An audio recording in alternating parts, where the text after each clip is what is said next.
দিন যত যাচ্ছে ততই বেরিয়ে আসছে একের পর এক হাদির হামলার চাঞ্চল্যকর তথ্য। ওসমান হাদিকে হত্যার পরিকল্পনার ছক কষা হয়েছিল আরও আগে। কখন, কোথায়, কিভাবে গুলি করে কোন রুট ধরে পালিয়ে যাবে, এদের সবই ছিল পূর্বনির্ধারিত। সন্দেহভাজন ফয়সালার আলমগীর কিভাবে রাজধানী ছেড়েছে, হামলাকারীরা গুলি করার পর কিভাবে শত শত সিসিটিভি আর পুলিশ চেকপোস্টকে বৃদ্ধাঙ্গুলি দেখিয়ে ঢাকার জ্যাম ভরা রাস্তা পার হয়ে সোজা বর্ডার ক্রস করে অন্য দেশে চলে গেল। কিন্তু কিভাবে এত দ্রুত দেশ ছেড়ে পালিয়ে গেল, এর পিছনে কাদের শক্তি রয়েছে? চলুন জেনে নেওয়া যাক কিভাবে কাদের সহায়তায় পালিয়ে গেল ওসমান হাদির ওপর হামলা করা ব্যক্তিরা। ইনকিলাব মঞ্চের মুখপাত্র শরীফ ওসমান বিন হাদির ওপর গুলিবর্ষণের ঘটনায় অভিযুক্ত দুই প্রধান সন্দেহভাজন নিরাপত্তা বাহিনীর নজরদারি এড়িয়ে স্থলপথে ভারত পালিয়ে গেছে বলে তদন্ত সংশ্লিষ্ট সূত্রগুলো মনে করছে। যদিও এখনও আইন শৃঙ্খলা রক্ষাকারী বাহিনী আনুষ্ঠানিকভাবে তাদের দেশত্যাগের বিষয়টি নিশ্চিত করেনি, একাধিক সূত্র জানিয়েছে হামলার মূল দুই অভিযুক্ত ফয়সাল করিম মাসুদ ও মোহাম্মদ আলমগীর শেখ ময়মনসিংহের হালুয়াঘাট সীমান্ত দিয়ে ভারতের মেঘালয় রাজ্যে পালিয়ে গেছে। হাদির ওপর গুলি করার পর মাত্র কয়েক ঘন্টার মধ্যে তারা ঢাকা থেকে হালুয়াঘাট বর্ডারে প্রাইভেট কার বদল করল দুবার, আর পুলিশ যখন পৌঁছল তখন তারা কাঁটাতারের ওপারে।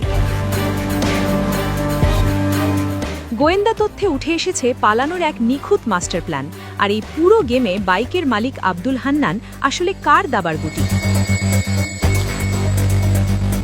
একটি রিকশায় যাচ্ছিলেন শরীফ হোসেন হাদি।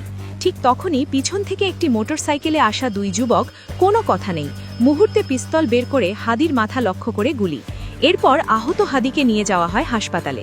কিন্তু এর পরপরই শুরু হয় খুনিদের আসল খেলা, পালানোর খেলা। হামলাকারীরা জানত গুলি করার পর ওই এলাকায় 1 সেকেন্ড দেরি করা মানেই জনগণের হাতে পিটুনি অথবা পুলিশের হাতে ধরা পড়া। তাই তারা এমন এক সময় বেছে নিয়েছিল যখন জুমার নামাজের পর রাস্তাঘাট কিছুটা ফাঁকা থাকে। কিন্তু পালানোর জন্য তারা যে রুট ম্যাপ বা রাস্তা ব্যবহার করেছে তা দেখে অভিজ্ঞ গোয়েন্দারাও কপালে চোখ তুলেছেন। সিসিটিভি ফুটেজ বলছে গুলি করার পর বাইকটি ইউ টার্ন না নিয়ে সোজা বক্স কালভার্ট রোড এবং মসজিদ রোডের সংযোগ সড়ক ধরে ঝড়ের গতিতে এগিয়ে যায়। তাদের টার্গেট ছিল মেইন রোড পেরিয়ে সরু গলি দিয়ে বের হওয়া।